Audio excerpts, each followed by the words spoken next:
First class we have introduced about the properties of nuclei. Nucleus is having size, binding energy, then angular momentum, magnetic moment, quadrupole moment and parity. I have explained all those properties. In today's class we are going to start from how to predict the size and binding energy. Prediction of size and binding energy can be done by semi-empirical mass formula. So first, this is also models of nucleus. In the syllabus they have not written like this. Models of nucleus, and this first model is liquid drop model. Liquid drop model was the basic. On the basis of liquid drop model, because it was not able to account for the observed properties of the nuclei, therefore it was modified by Weizsäcker, and that is called semi-empirical mass formula. So semi-empirical mass formula is nothing, it's the modified version of liquid drop model. In fact, in the topic syllabus they have written semi-empirical mass formula.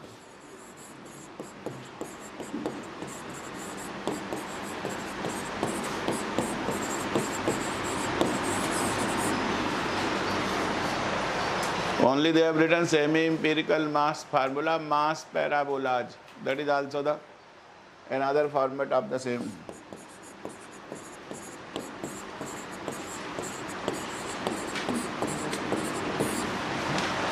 I am calling the topic properly, semi-empirical mass formula and its applications. Mass parabola.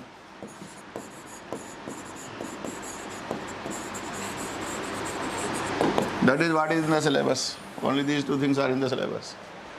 But I am calling models of nuclei. There are 4 models of the nuclei. 2 models. One model is your liquid drop model. Modified version of that is semi-empirical mass formula. So in the yesterday's class, last class, we have calculated the density of nucleus. Density of the nucleus. मैं थोड़ा पंखा delay करूंगा तुम्हारा. Light जल रही है कि नहीं? लाइट क्यों नहीं जला रहे हो वहाँ पे पीछे? वहाँ से लाइट जलाओ पहले.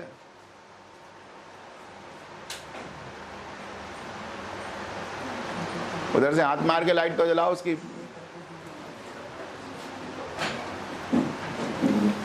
ये भी लाइट नहीं जल रही है.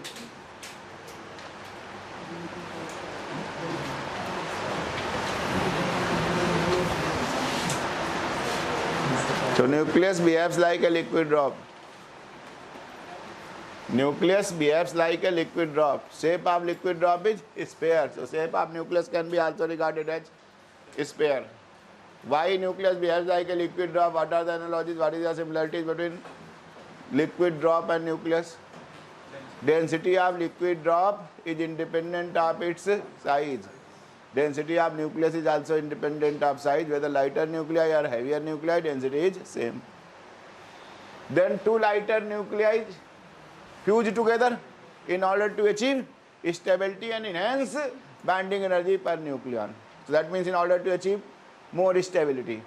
Otherwise, whenever the nuclei are lighter, they are less stable. So when 2 liquid drops are kept together, what do?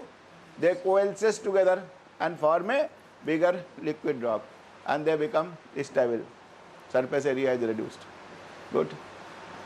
Heavier nuclei get fragmented by nuclear fission and achieve stability. Similar way, if the liquid drop is more, it gets evaporated and breaks into many liquid drops. With all these similarities, ध्यान रखना, liquid drop model is not the part of syllabus. Liquid drop model is not the part of, only historically I am connecting with the liquid drop. They have pinpointedly written only semi-empirical mass formula. But semi-empirical mass formula comes from liquid drop model. So why nuclei are analogous or similar to liquid drop? 3 analogies I have told. That is why nuclei can be also regarded as a spherical in shape, the very same way liquid drops are there. They are held up together, liquid drops are held up together by attractive surface tension forces. Here attractive force is what? Strong forces.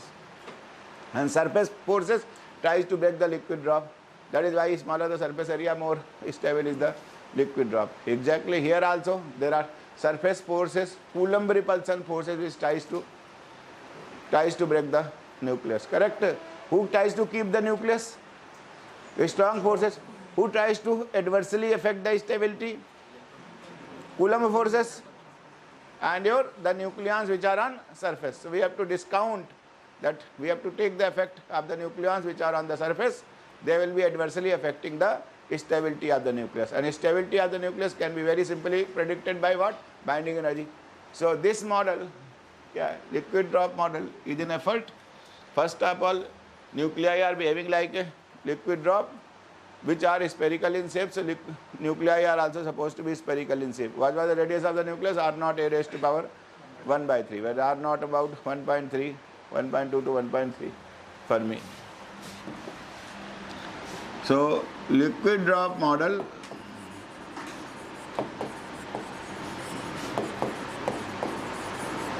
tries to explain binding energies of the nucleus. And once binding energy is known, mass of the nucleus can be predicted. What is the mass of the nucleus? How the mass of the nucleus Za can be written? Mass of constituents. Mass of mp is the mass of the proton, Z protons, A minus Z neutrons plus binding energy by C square. Correct? That is how, what was the binding energy? mZa, mass of the bare nucleus, minus mass of constituents into C square. And binding energy is a negative, means attractive. So that is how I would have written mZa is this plus Be by C square. Once binding energy is predicted, mass of the nucleus can be predicted. So that is the approach in semi-empirical mass formula. Also same thing we are going to do. We are first predicting binding energy. So binding energy, definitely, what is the binding energy? Amount of energy required to keep the nucleons together. So which are the forces? First term, most important term, Coulomb repulsion is 10,000 times weaker than the strong interaction. That is why protons are held up together. Between two protons, Coulomb repulsion is of the order of 0.1 MeV. That means force has to be much stronger than 0.1 MeV. That is why protons are held up together. So what is that force which keeps the nucleons together? A strong force. So energy corresponding to a strong force, correct? Due to which nucleons are held up together. This is not a Coulomb force, not due to charge, not due to mass, so on and so forth. Correct. So first binding energy is made up of due to the strong interaction, strong nuclear force. This is called volume energy term. And you know strong forces are operating throughout the entire nucleus. Although they satisfy saturation property. Interaction is short range. Range is short. One nucleon only interacts with its immediate neighbors and gets saturated. All those properties are there. Although we know strong force is spin dependent, correct? But here the model is assuming that it is spin independent. Try to appreciate. That is the main departure also. It is spin. I am not taking into account spin motion anywhere into the characterization. So motion is spin independent. That is also one of the assumptions. So binding energy is the first term in the binding energy is strong quantification of short range, attractive, charge independent nuclear forces. First quantification, and that is prevalent throughout the entire nucleus. Therefore, we call this term as volume energy term. Throughout entire volume of the nucleus, entire spherical volume, strong attractive forces are operating. So we are trying to quantify and try to appreciate how we are going to quantify. Only whether the term is positive or negative. Negative means attractive, positive means repulsive, means disturbing the stability of the nucleus, then it is a positive. Negative means adding to the stability. So I want to know in terms of positive or negative. I want to know in terms of ZNA, which form, which power of ZNA it is dependent upon. That's it. Try to appreciate how the quantification is done. So first term is volume energy term. So binding energy BE is made up of, पहला term है volume energy. चलो मैं तीनों एक साथ लिख देता हूँ पहले. First is volume energy, which is the quantification of strong forces. Then there are two other which will be aiding on to disturbance, instability. One is surface energy, surface presence of nucleons. Surface nucleons can be easily detached, so they will be less stable. Good. And then Coulomb repulsion. So only three terms. According to liquid drop model, binding energy of the nuclei is comprised of just three terms: EV plus ES plus EC. EV means volume energy, quantification of a strong force. ES, surface presence of nucleons. The nucleons which are on the surface of the nuclei, they are less stable. And then it is EC, Coulomb repulsion. So what will the sign of EV? Volume energy term? Minus. What is the sign of ES? Plus. What is the sign of EC? Plus. Correct. Good. So try to appreciate quantification of volume energy term. So this is simply throughout the entire volume of the nucleus. Good. Proportional to volume. I will explain why it is proportional to volume, but it is proportional to volume. EV is proportional to volume. So what is volume? 4 pi by 3 R cube. R cube means R naught cube into A, and sign is minus. Good. Good. So try to appreciate. 4 pi by 3 R naught cube. Pure constant. Pure constant for any nucleus. Sign is attractive. I am only trying to find out whether it depends upon Z and which power of Z and which power of A. So it is directly proportional to A. I can call minus A1A. ये सब जो है proportionality तो है ना. This is called A1, volume energy term, volume energy constant A1 minus A1A. Minus sign means attractive, is proportional to A. Try to see. This term, because strong forces are prevalent throughout the entire nucleus. That is how it is quantified. Another way, alternative way of quantifying. Alternative way of quantifying is done. Good enough. यहाँ भी लिख के छोड़ सकते हो. Alternative way of quantification. One nucleon interacts with how many? 12. And if I say, because exact nature of strong interaction is still not understood, mathematical nature. What kind? Like the very same way we know the Coulomb interaction, we do not know exactly how the strong interaction is taking place. Only conjectures, guesses and derived versions are there. So between two nucleons, strong interaction, if I say capital U is the energy of strong interaction between two nucleons. Good. Quantifying, alternatively quantifying.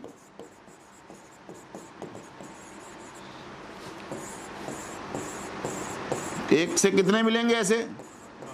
12 spare बनेंगे इसके साथ. एक pair के बीच का जो energy है, strong interaction, energy of one pair, two nucleons is what? Capital U. Good. One pair. What is on an average on single nucleon? U by 2. And between two, strong interaction energy is capital U. So between any one of them, average U by 2. One neighbor gets how many? 12. So what is the average energy? 6U. Correct? 6U.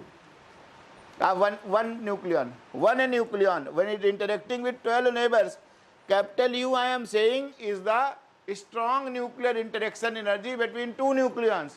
One nucleon is getting 12 neighbors. So what is the energy contribution? 6U.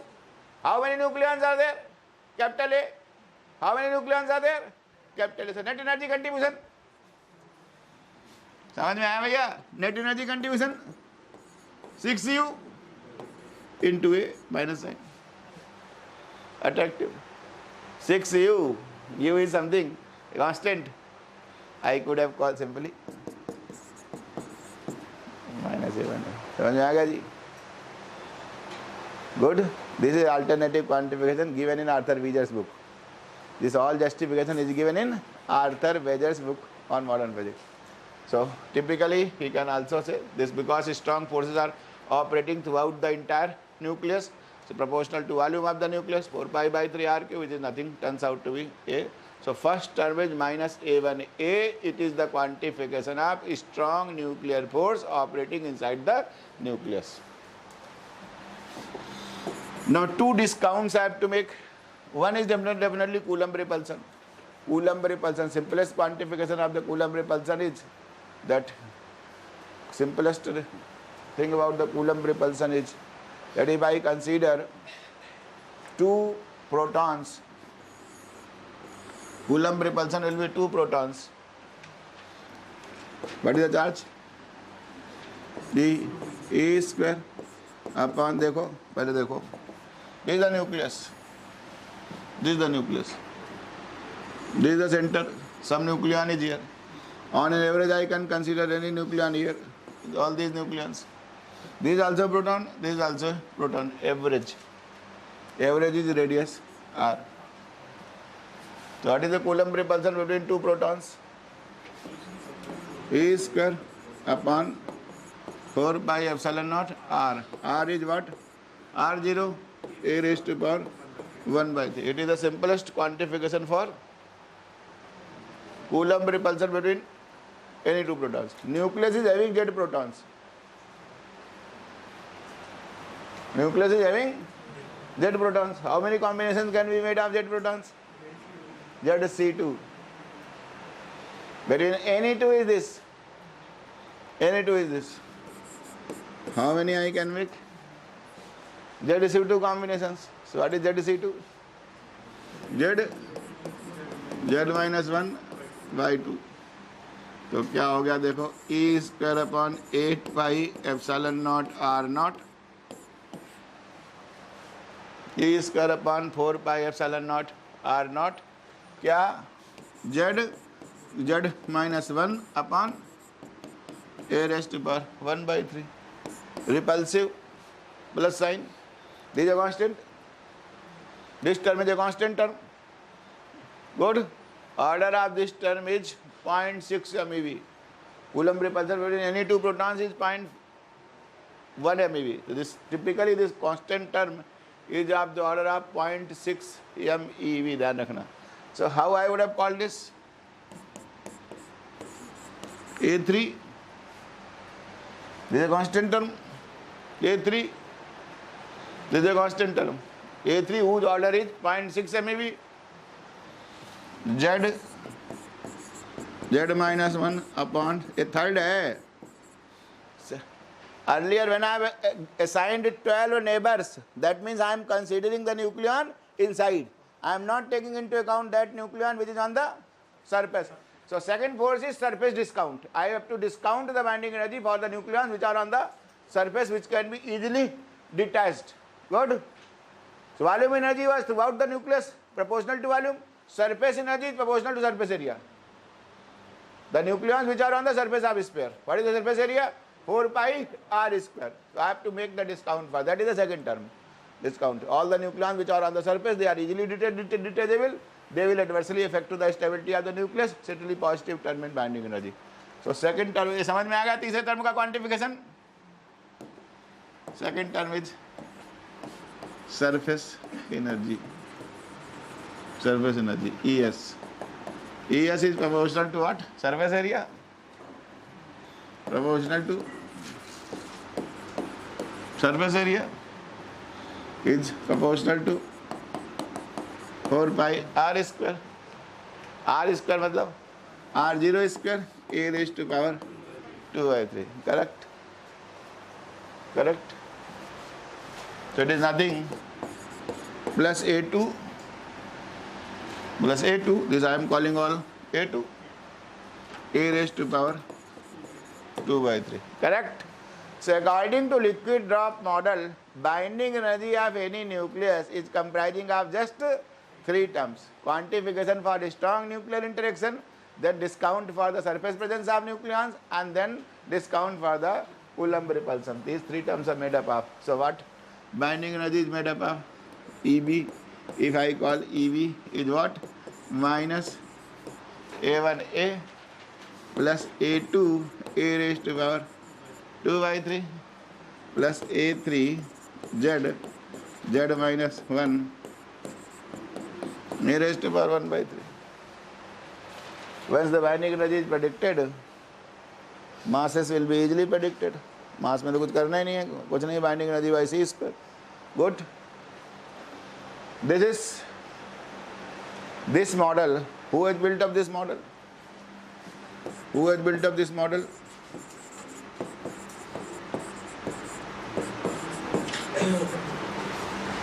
क्या नाम है? AAGE, आगे bore. कौन है आगे bore? ये कौन है? ये सन ऑफ है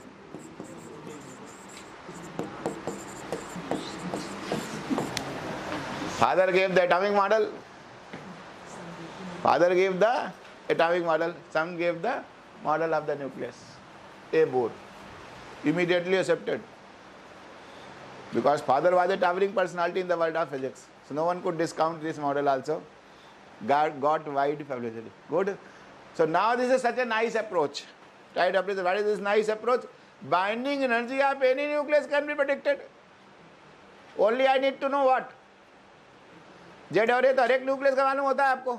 If I know three constants A1, A2, A3, if I know these three constants, and I know I have to predict 13AL27 or 13X27 or 12X something. If Z and A are known, substitute into this model, you can predict the binding energy of any nucleus, provided I should know A1, A2, A3. So he has to give me the method how I will get A1, A2, A3. For prediction of A1, A2, A3, Bohr suggested semi-empirical approach.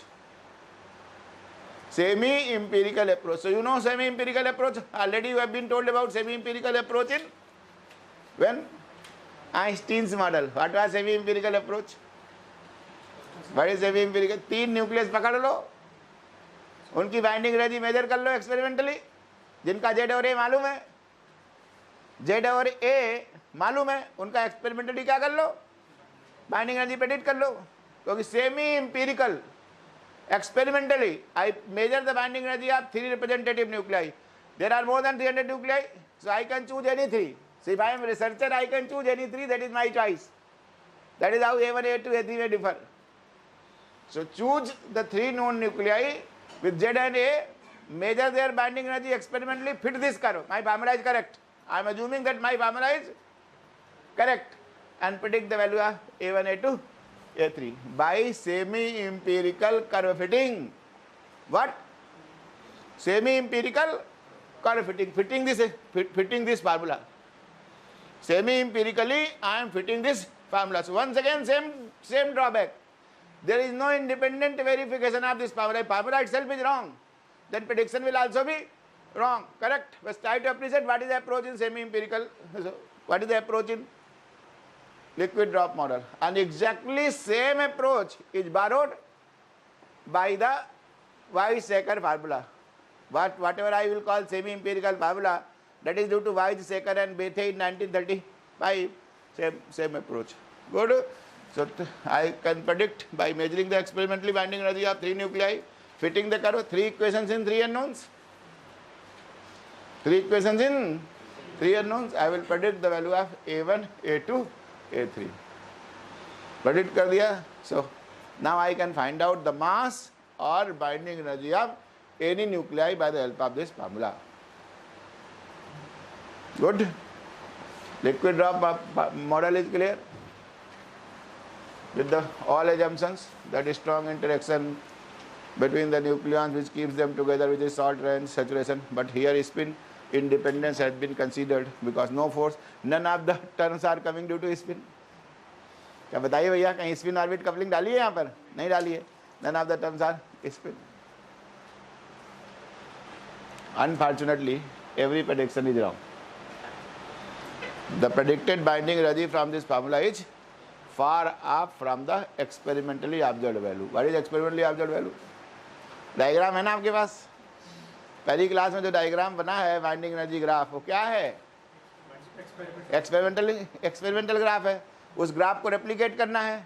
This is not able to replicate that graph, so it is far off from the predicted value. The binding energies and masses both. Although it could successfully explain the nuclear fission.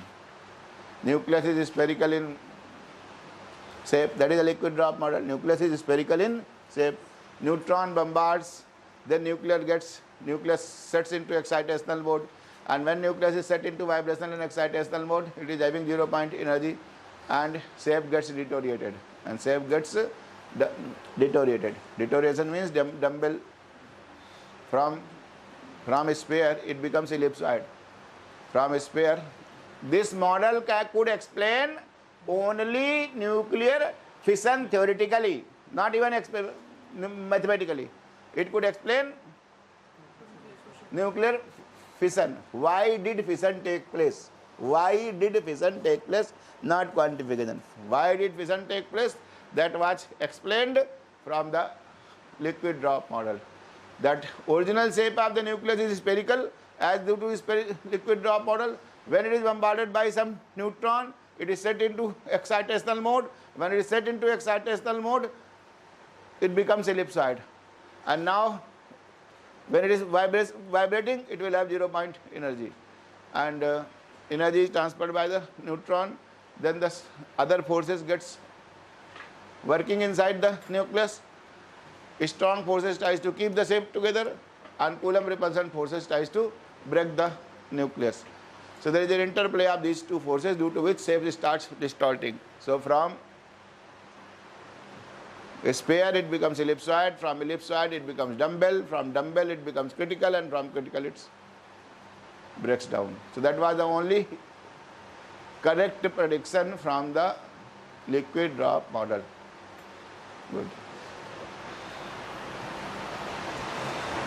So that was the only drawback, correct? So now in 1935, Weizsäcker,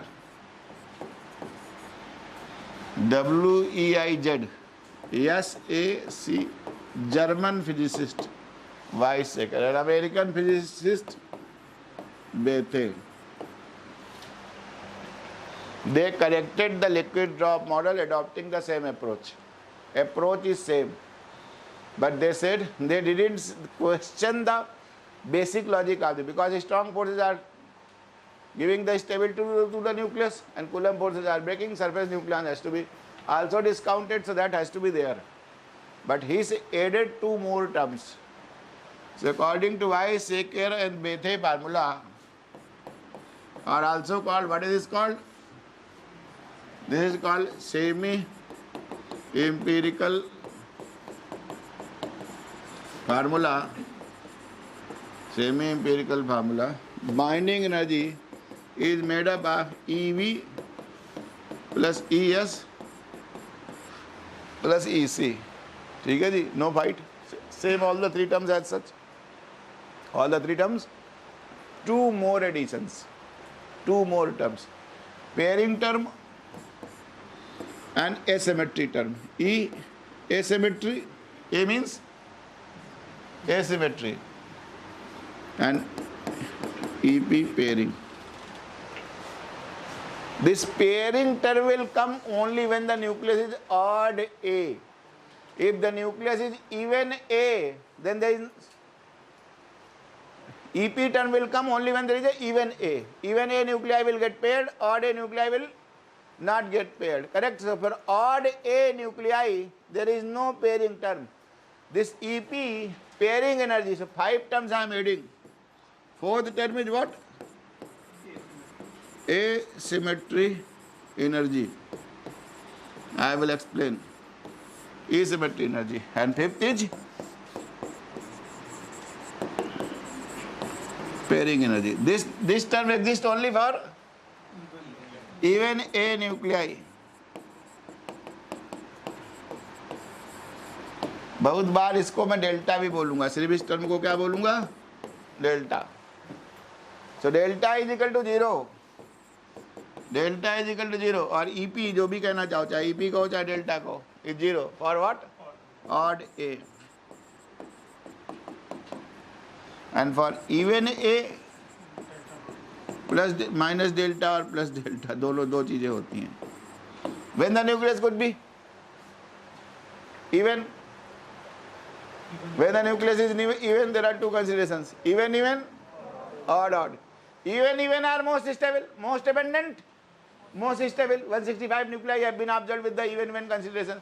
So for even stability is more, so it is minus. For even nuclei, this term is minus delta, and for odd nuclei are least stable, least abundant, least stable. So this is plus delta. So this term is quantification for this term. This fifth term is quantification. Now I am quantifying two facts I have told you, two statistical facts I have told you. One I have told you, if n is equal to z, is stable. N greater than z or z greater than n, nuclei are unstable. That is called asymmetry. If n is equal to z, is symmetry, stable.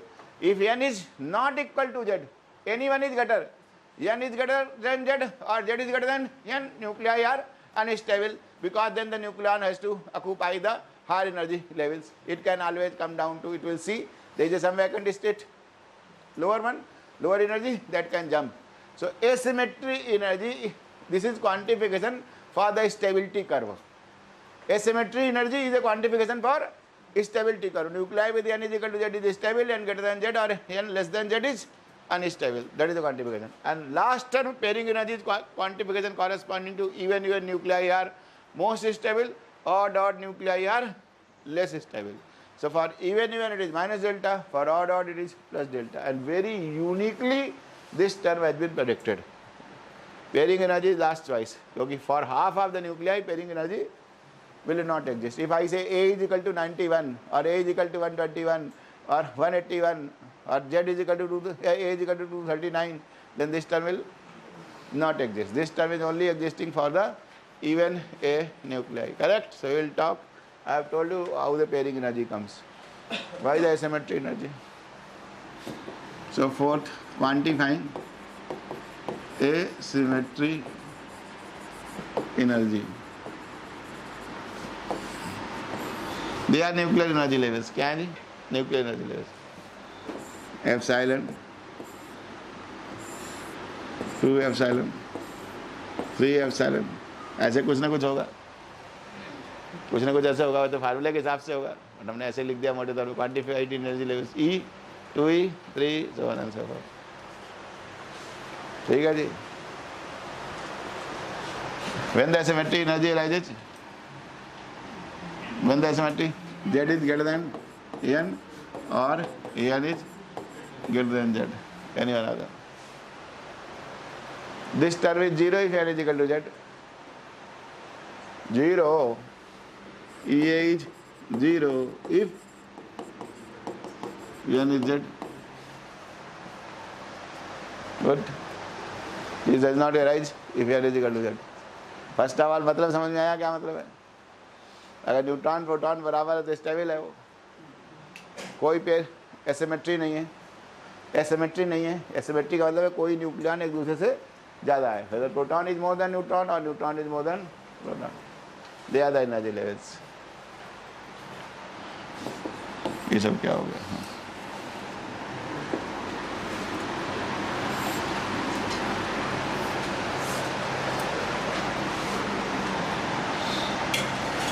Let us take any nucleus, 2 neutrons, 2 protons, 2 He4, stable है.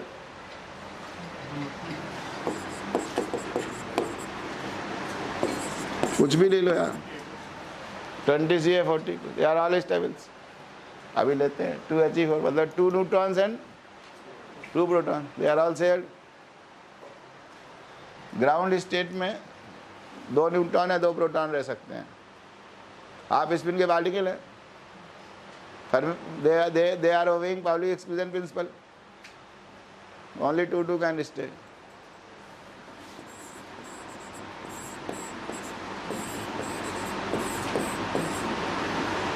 ठीक है जी. कहाँ है दोनों?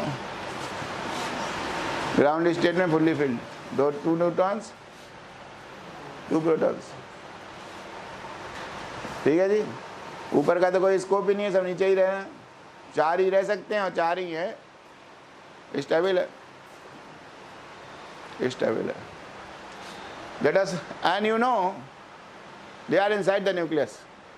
Inside the nucleus, that means they are acted by strong force, and for strong force there is no difference between neutron and proton, because this is not due to charge. and neutrons and protons are interconvertibles within the nucleus. They keep on, they are symmetric. Neutron and proton are symmetric, they can be interconverted. N can be converted to Z, Z can be converted to N. I want to create an excess of whatever you want to say. Neutron को बढ़ा दो चाहे proton को बढ़ाओ, कैसे बढ़ाओगे? बढ़ाना चाहते हो ना, क्या बढ़ाना चाहते हो? समझ लो, आपको समझ लो, आपको प्रोटॉन ज़्यादा करना है. अभी तो दो दो है, प्रोटॉन कैसे ज़्यादा होगा? एक न्यूट्रॉन को कन्वर्ट कर दो, एक को. अगर एक को कन्वर्ट कर दोगे न्यूट्रॉन को, तो कितने की एक्सेस हो जाएगी? दो की. ये ध्यान रखना. क्या करने जा रहा हूं? क्वांटिफिकेशन कर रहा हूं. क्वांटिफिकेशन की what is the symmetry energy, कि how many number of nucleons are shifted into energy shift पर nucleon. Asymmetry, I am trying to create an asymmetry. This is not, this is symmetric configuration. No asymmetry energy turn. They are stable, no asymmetry energy turn because it is a stable configuration. 8 or 16 is a stable configuration. Any n is equal to that is a stable configuration. This state is fully filled and forget about the other states. Now I am creating asymmetry. I am creating z greater than n. ये कर रहे हैं z greater than n. और z को हमने एक access कर रहे हैं, सिर्फ वन एक्सेस कर रहे हैं. सॉरी. तो अब इसमें क्या किया? एक न्यूट्रॉन को प्रोटॉन बदल दिया, ऊपर गया,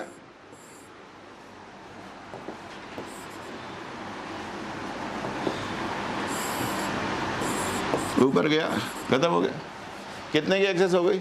एक हमने न्यूट्रॉन को प्रोटॉन में कन्वर्ट किया. Inside the nucleus neutrons are converted to protons, protons are converted to neutrons. I am having the excess of, I am trying to have the excess of protons. So 2 protons की excess हो गई. कितने की हो गई? अगर एक convert, now it is only 1 neutron. How many protons are there? 3. Good, 3. So how now in new situation, what is the access? 1 neutron, 3 protons. How many excess? 2. So for creating excess of 2, how many nucleons have been shifted? 1. Good. So if I have to create an excess of z minus n, how many I have to shift? Z minus n by 2. So if I have to quantify that energy, yes, and now this configuration is unstable. देखो यहाँ पर एक गया, अब नीचे एक vacancy हो गई. Now this nuclei this configuration will become unstable because, or vice versa. Whether I would have made n more than z, then also it would have been unstable because one would have gone here and it will say there is an empty state below. It can always jump to the ground state, creating asymmetry and unstable to the nucleus. So I am quantifying how much energy is changed due to this whole configuration. So try to appreciate. Try to appreciate. EA is number of excess nucleons shifted into energy shift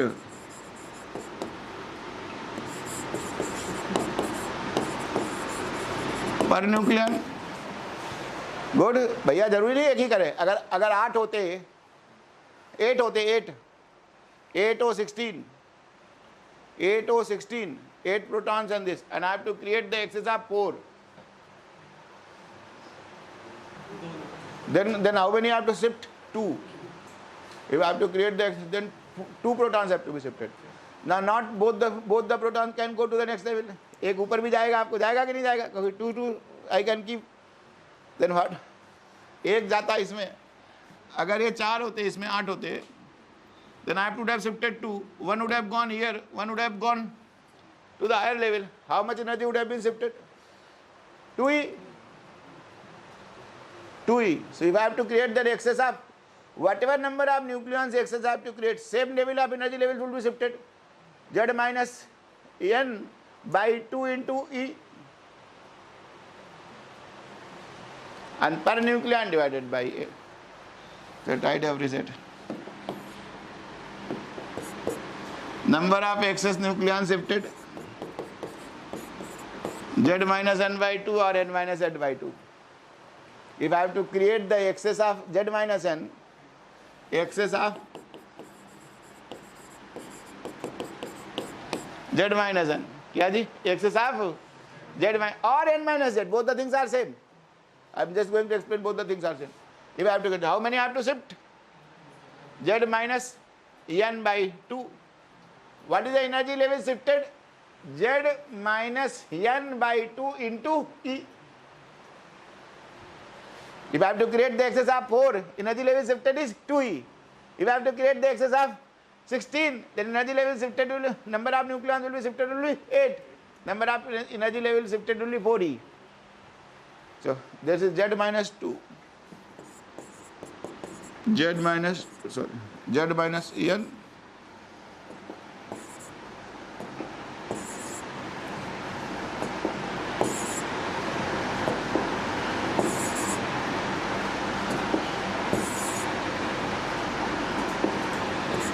Z minus 2. Correct? This is the energy shift of the nucleon. Good. Energy shift per nucleon. This is the total energy shift.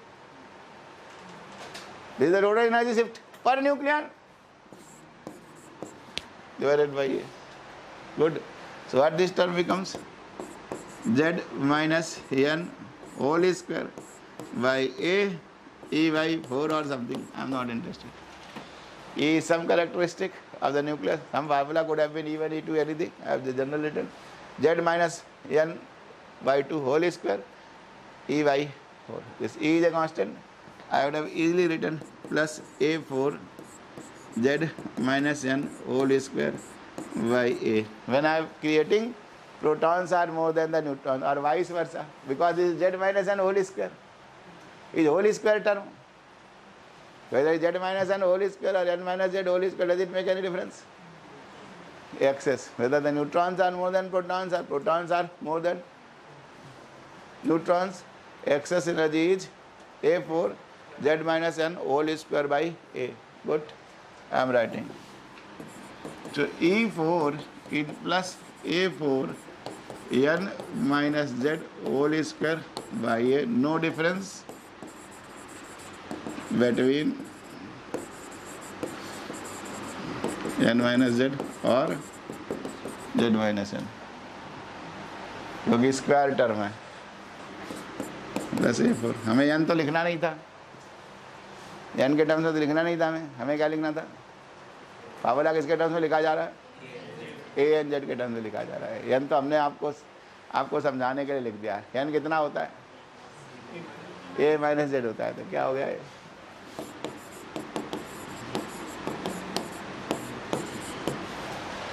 समझ में आ गया भैया कैसे quantify किया है?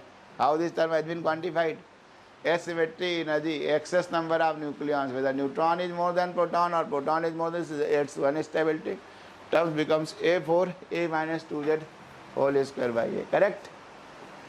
अगर N minus Z और Z minus N 1 है 1, तो टर्म A minus 2Z क्या हो जाएगा? N minus Z अगर 1 है, A minus 2Z भी 1 ही हो जाएगा. समझ रहे जी? करेक्ट. इस तरीके की न्यूक्लियस होती है ना, 1s3 क्या है? 1s3 क्या है? ट्राइटियम है. And 2he3 1s3 and 2he3. क्या खास बात है दोनों में? आइसोटोप आइसोबार ये सब तो जानते हैं ना. Isobar isotope. What is isotope? Same Z different A. Isotope. Isobar same a different Z. Isobar. ये क्या है? आइसोबार है, लेकिन इसमें कुछ और खास बात भी है. न्यूट्रॉन और प्रोटॉन का सिर्फ एक का ही अंतर है कि नहीं? इसमें 1 प्रोटॉन, हाँ 1 प्रोटॉन 2 न्यूट्रॉन. इसमें कितना? 2 protons 1 neutron. N minus Z is 1. N minus Z is 1. एक तो बात है. मास number is same. Neutrons and protons have been interchanged. Neutrons and protons have been interchanged. Mass number is same. N minus Z is 1. n minus one करने की जरूरत n difference Z, चाहे Z बड़ा हो चाहे न्यूट्रॉन बड़ा हो, एक में one is Z is more than n, other one is n is, so n minus Z is one. And same A. Isobar तो है, आइसोबार तो है, but neutron and protons are interchanged in both the nuclei. This kind of nuclei are called mirror nuclei. What are they called? Mirror nuclei.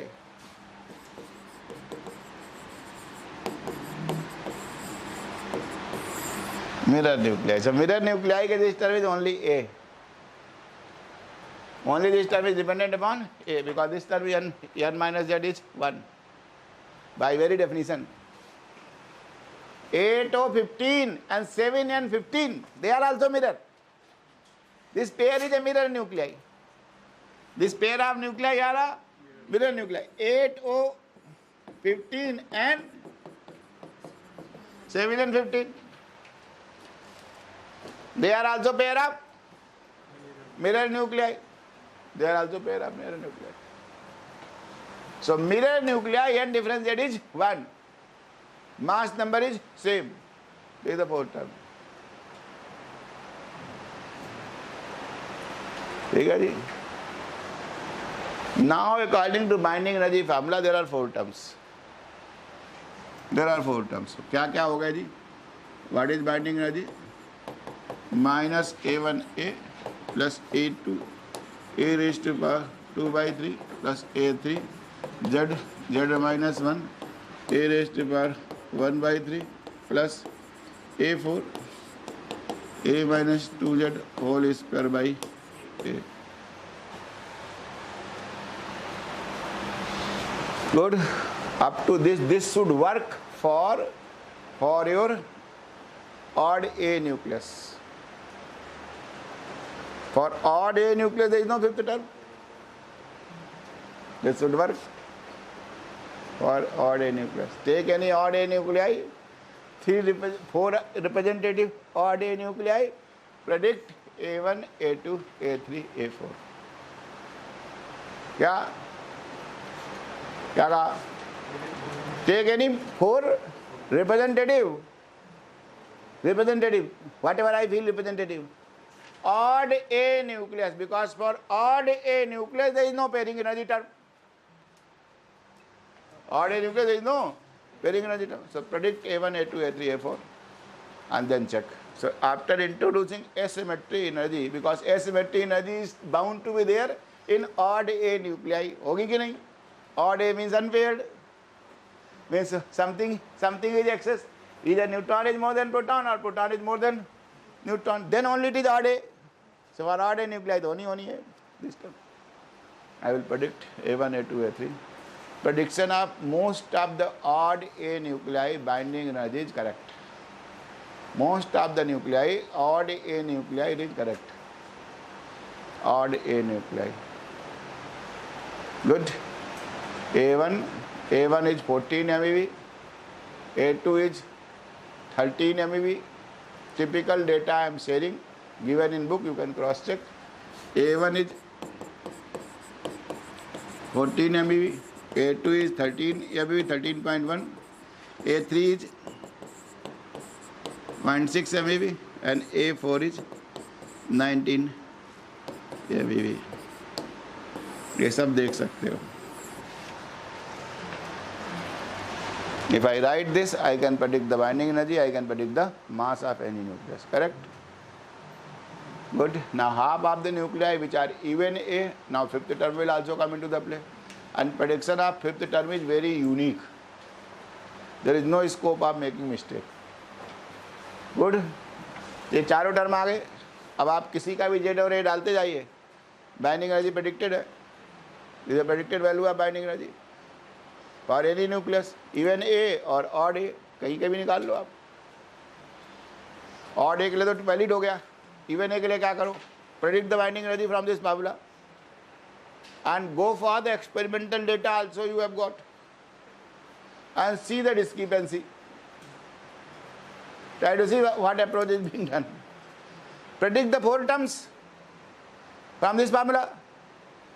For I am telling you about even a nuclei, quantifying pairing energy, quantification of pairing energy, fifth term. Fifth term exists only for even a nuclei. So take the contribution of these four terms, see the predicted value of binding energy and find out the difference. That difference is due to pairing energy. That difference is ascribed to the pairing energy. And I want to fit in some formula for this. Statistically data आ गया मेरे पास A/2 nuclei का, मोटे तौर पर A/2 nuclei data I have got. Now I am trying to fit a formula to the pairing energy. Minus for, because stability is added, even nuclei are most stable. For minus sign, odd nuclei are least stable, plus sign, and I am trying to fit the formula. That formula typically is A5 a raised to power minus 3/4. Statistically, how I have fitted? I have taken the difference of the predicted value and the experimentally observed value, difference of the, and that difference has been ascribed to the pairing energy and trying to fit the formula. That is how this term is quantified. Fifth term EP. E pairing, देखो, minus plus 0, minus for even, plus for odd, and 0 for odd A nucleus. A5 a raised to power minus 3/4.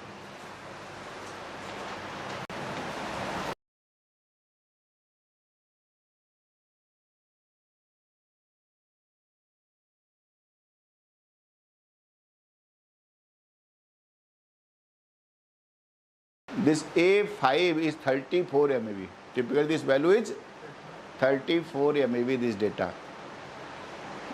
So that is semi-empirical mass formula, semi-empirical binding energy formula. Binding energy is comprising of 5 terms. Correct? Diagram बनाना चाहो तो बना लो. देखो, here I am writing energy A versus energy. ये जो है ये volume energy term है constant. जैसे जैसे ए बढ़ रहा है, बाइंडिंग वॉल्यूम एनर्जी टर्म बढ़ रहा है कि नहीं बढ़ रहा है? Volume energy term is A1 है.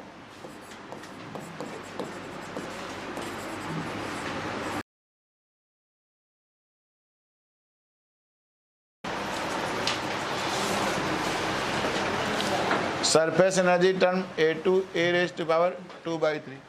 ये इस तरीके का कुछ है. Almost this kind of A2 थोड़ा सा parabola, little, very little, A2 a raised to power 2/3. Then third term is a raised to power minus 1/3. Z minus 1 a raised to power minus 1/3. ये ऐसा है. a raised to power. This is your Coulomb repulsion. Parabola a raised to power 1/3. Minus 1/3.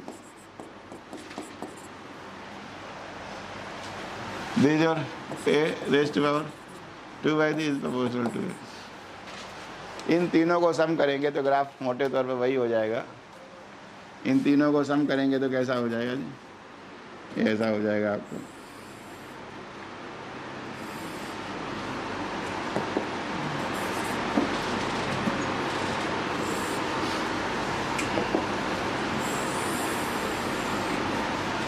This is in तीनों को, whenever I will sum these 3 terms, graph is like this. This is your observed value. और ये तो predicted नहीं होता है, ये सब predicted नहीं होता है. It cannot be predicted. This is the exact graph. All the 3 terms have been plotted.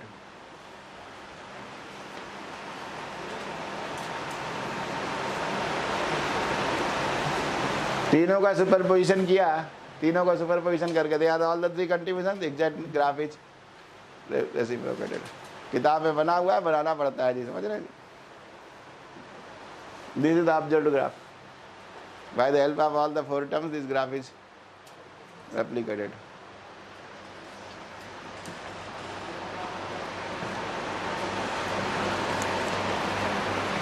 So what is the What is the binding energy now? What is the binding energy formula? Minus A1A, A2A raised to power 2 by 3, A3 ZZ minus 1 upon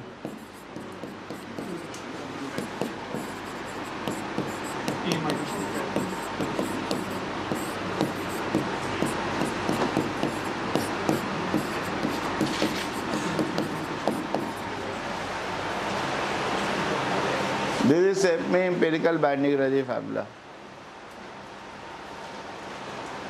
Minus plus 0 A5 A raised to power minus 3 by 4. Semi-empirical binding energy formula. ठीक है जी, फिर से लिख देता हूँ. Diagram बना लिया जी आपने. Binding energy is minus A1A plus A2 A raised to power 2 by 3 plus A3 Z minus 1 upon A raised to power 1 by 3 plus A4 A minus 2Z whole square by A. Fifth term is minus plus 0.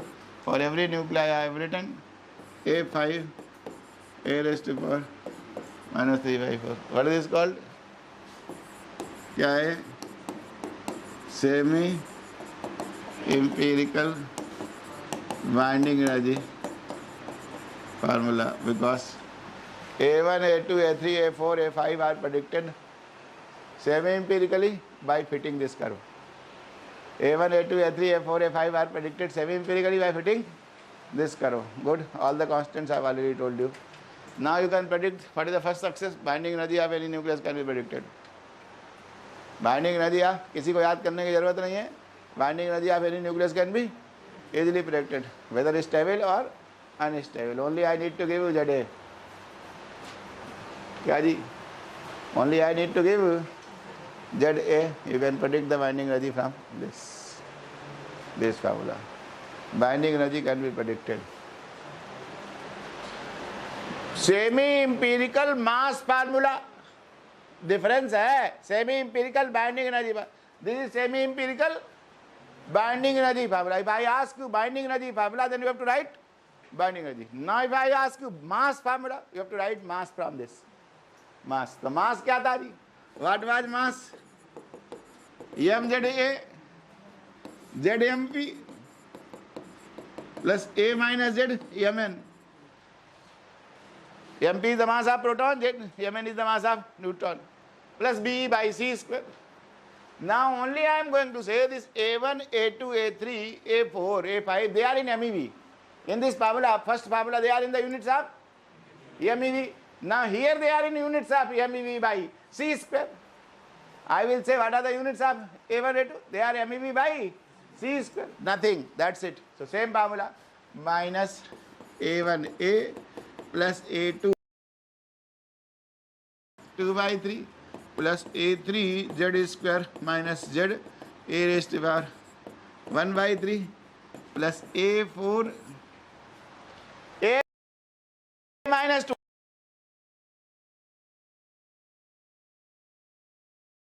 Correct. Divided by A. तो क्या क्या होगा जी? A square A plus minus 4AZ minus 4AZ A. तो कितना हो गया जी? 4Z plus 4Z square by A. Good good. Fourth term. और फिफ्थ टर्म है या नहीं कोई फर्क नहीं पड़ता मेरे को कि मैं इसको क्या कह रहा हूँ पूरे को. Minus plus delta, because half of the nuclear this term does not exist and only function of A not dependent upon Z.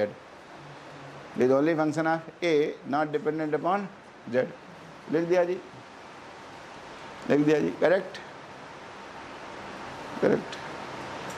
This is for mass of any nucleus. तो कुछ नहीं binding energy. Here A1, A2, A3, A4, A5 are which units? MeV by C square. ठीक है जी. ये कुछ नहीं है, ये कुछ नहीं है. Alpha A plus beta Z plus gamma Z square. ये जो सारे लिखे हुए मैंने अपने ये वैसे तो आप यहाँ पर बिना लिखे भी जेड जेड माइनस वन लिख देते जो लिखा था, हमने इसलिए लिखा है क्योंकि हमें इनको क्या लिखना है, alpha A plus beta Z plus gamma Z, इसका is a parabola in Z, this equation is a parabola in Z. और आखिरी वाले को जब अल्फा बीटा गामा है तो आखिरी वाले को पेयरिंग को क्या लिख दूँ, डेल्टा, इसलिए उसको ऐसा लिखा हुआ है minus plus delta. This delta will come only for even a nuclei, for odd a nuclei it is 0. Good, delta term. So this whole can be written as alpha a plus beta z plus gamma z square minus plus delta. Mass versus z, mass of the bare nucleus versus z is a parabola, and this is called semi empirical mass formula. This term is called semi empirical mass formula, winding energy by c square.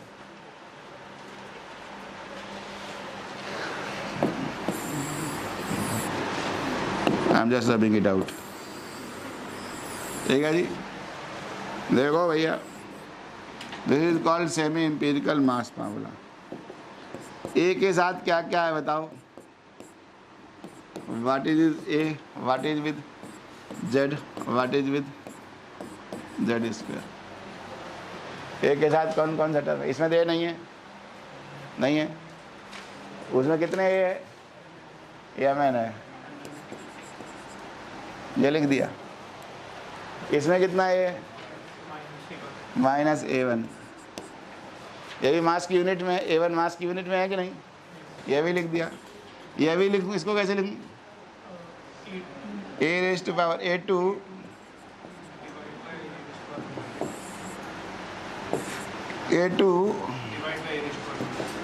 A raise to power minus one by three. ठीक है जी, ये भी लिख दिया गया।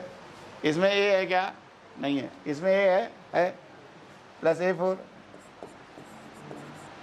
ए four correct into A, यही है M N minus A one plus A to A raise to power two by three plus A four, this is alpha, this is alpha, everything I have taken into count. ए3 में क्या है जी,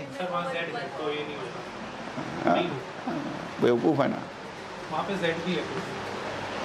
चुप रहो यार, क्यों बोलने की जरूरत है, तुम डांट, दूसरों की डांट खुद क्यों खा लेते हो, क्या बैल मुझे मार, उन्होंने गलती कभी धो देता, मैं पूरी क्लास को धोता, आँख कान नाक खुला नहीं हुआ है, उसमें कॉमन लेना भी नहीं आ रहा उनको कॉमन लेना भी नहीं आ रहा। हम क्या लिख रहे हैं, सिर्फ एक टर्म लिख रहे हैं, जेड का तो अलग लिखेंगे ना, तो उसमें एक का टर्म है क्या कहीं, उसमें सबका जेड के साथ है, सारा टर्म जेड के साथ है, ए के साथ का भी कोई टर्म है क्या, nucleus are classified in terms of capital A, classification कैसे किया है, capital A, even nucleus, even A और odd A, nuclei are classified according to capital A for a one particular value of A. This is a constant term, Mn minus A1 plus A2 A raised to power minus 1 by 3 plus A. सब कुछ ले लिया जितना ए वाला था, यहाँ पर ले लिया ए वाला, प्लस अब अगला जेड के साथ क्या है जी, अब देखो पहला जेड के साथ क्या है, Z M P minus Z M N, M P minus M N मतलब निगेटिव हो गया जैसे M P minus M N लिखा आपने यहाँ पे, निगेटिव हो गया, क्योंकि M P is smaller than both the terms I have taken into account, M P minus M N, M P minus, ये चार टर्म तो पूरे यूज कर लिए मैंने। अब यहाँ पर कितना हो गया, minus A three upon A raise to power 1 by 3,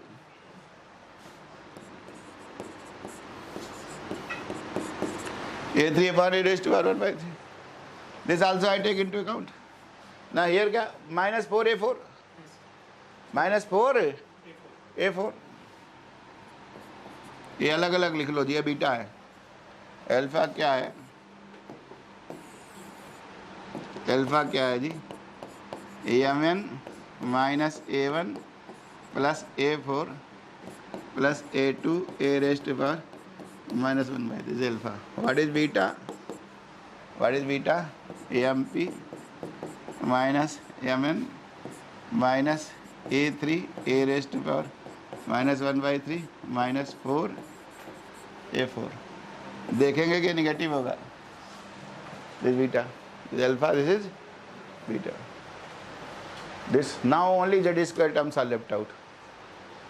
This also I have taken into account. This also I have taken.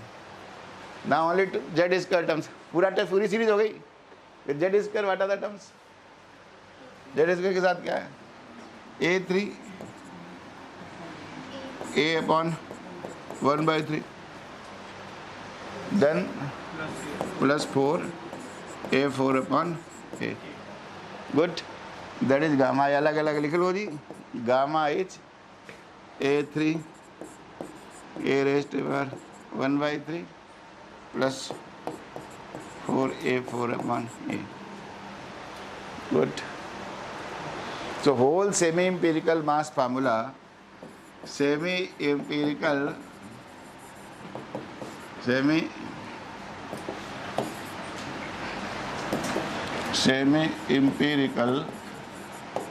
mass formula can be written mza. कोई बम्बार्डिंग की जरूरत है क्या किसी न्यूक्लियस पे? mza क्या हो गया? mza alpha A plus beta Z plus gamma Z square minus plus delta. For odd A nucleus, delta is 0. For even A nucleus, delta could be minus or plus. Minus for even and plus for odd. That is how mass of any nucleus can be predicted. Mass of any nucleus can be predicted. Binding energy of any nucleus can be predicted. And successful prediction. First thing is successful prediction of binding energy and masses of large number of nuclei. किसी का याद करने की जरूरत नहीं है.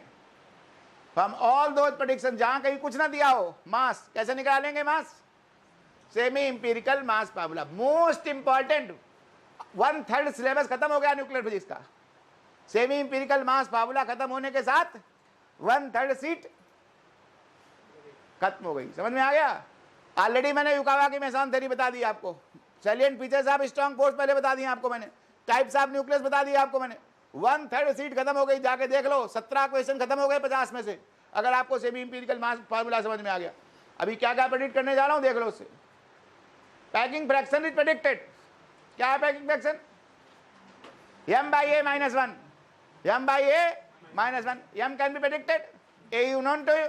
You can find out the packing fraction. Good. First successful prediction is binding energy and mass of any nucleus can be predicted from the formula. Quite successful. Packing fraction can be predicted. Good. Most stable nuclei in any isobaric decay. अगर कोई isobar है A = 91 है, A = 91 unstable है, वो कहाँ finish करेगा जाके? तो उस सीरीज में A = 91 सीरीज में कितने स्टेबल होंगे? Which is most stable isobar? In any isobaric decay series, decay product may be 13-14 decay products must be there. But out of that 13-14 decay product, which is most stable, it's easily predicted from semi-empirical mass. Analytically predicted. Binding energy को maximize कर दो या mass को minimize कर दो.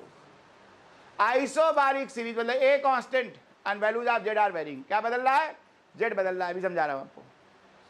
In any isobaric series, most stable isobar can be predicted from semi-empirical formula.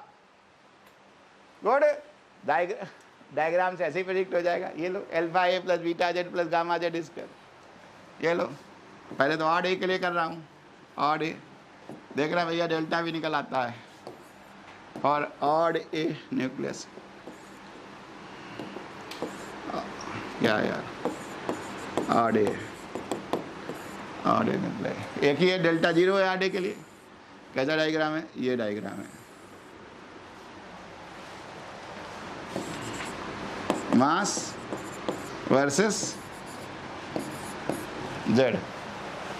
Mass versus Z. Correct. 1a. Whosoever is lying on the vertex, that is the most stable.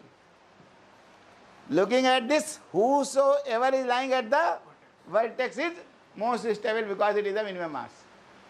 Mass must be minimum, binding energy must be maximum.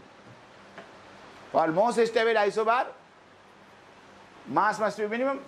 तो minimum मतलब जो पहला बोला कि vertex में लाई कर रहा है वो क्या है, देखने से ही मालूम पड़ गया वो है. उदाहरण दे रहा हूँ और एक और एक चीज प्रूव कर रहा हूँ.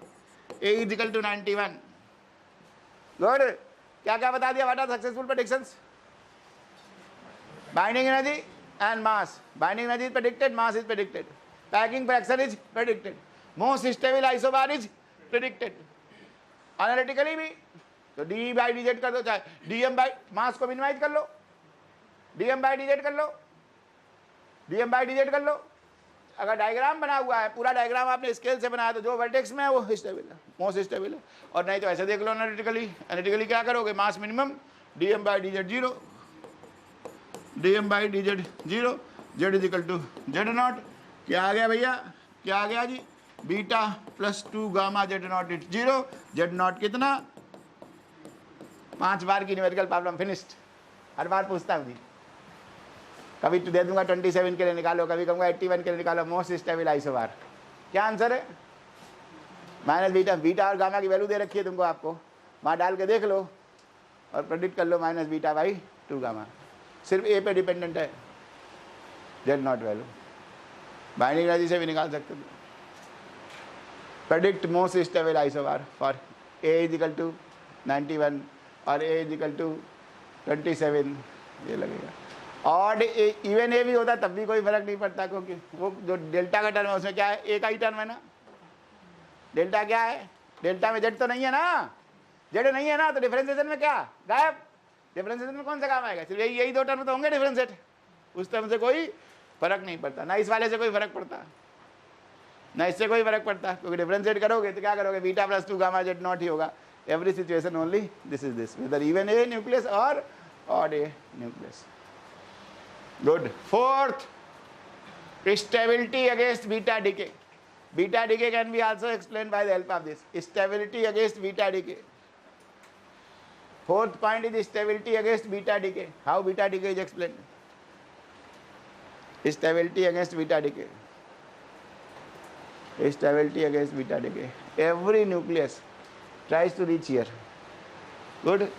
चाहे यहाँ से शुरू कर रहे हो और चाहे यहाँ से शुरू कर रहे हो. ठीक है जी. नीचे क्या है? Z है. Z है. ठीक है जी. 91 किसका है? ध्यान है क्या कुछ? 92 U2 35 प्लस 0 N1 क्या बनाया था जी?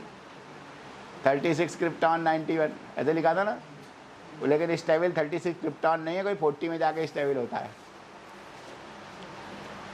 ये 36 है, समझ लो. ये 36 से 44 तक जा सकता है. जो आइसोबारिक सीरीज है ना 91 की, समझ रहे हैं क्या कह रहा हूँ? 91 मास नंबर में प्रोडक्ट शुरू हो सकता है कहाँ से? 36 क्रिप्टॉन 91 मॉलिब्डेनम में जाके स्टेबल होता है 40-42 के बीच में, और जा कहाँ तक सकता है? 44 के बीच में.